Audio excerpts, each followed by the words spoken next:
Welcome back. There are ongoing debates right now over university funding for Wisconsin.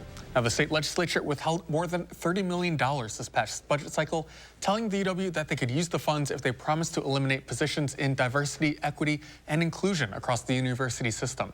Now, our Jalen Banks sat down with System President Jay Rothman to discuss where this is headed. You know, we continue to have, I think, discussions with legislators, including the Speaker. I remain hopeful that we can find an accord moving forward because there's a lot at stake. There's a pay plan that has been approved by the legislature, enacted into law by the governor, that, in my judgment, is being withheld from our employees. These are employees who are food service workers, they're custodians, they're administrative assistants, you know, people serving throughout the universities who have mortgage payments to make, rent payments to make, kids to clothe and feed and so forth, and just to live, and they're living in an inflationary environment. And I think withholding compensation that's been approved is simply unfair and it's wrong.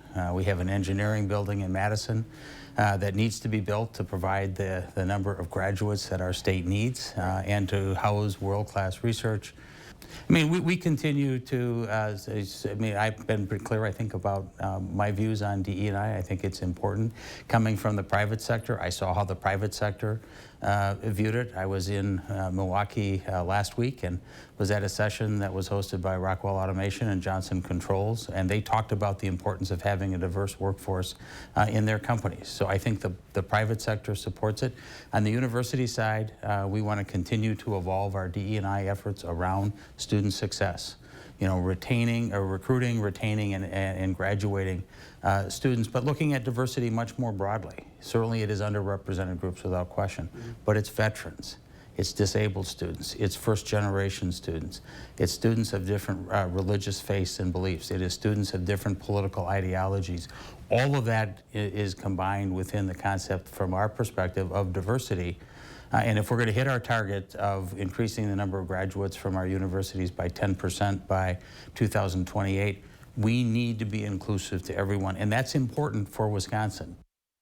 At the center of the funding debate is Assembly Speaker Robin Vos. Now, we asked him earlier in the week about these latest funding negotiations.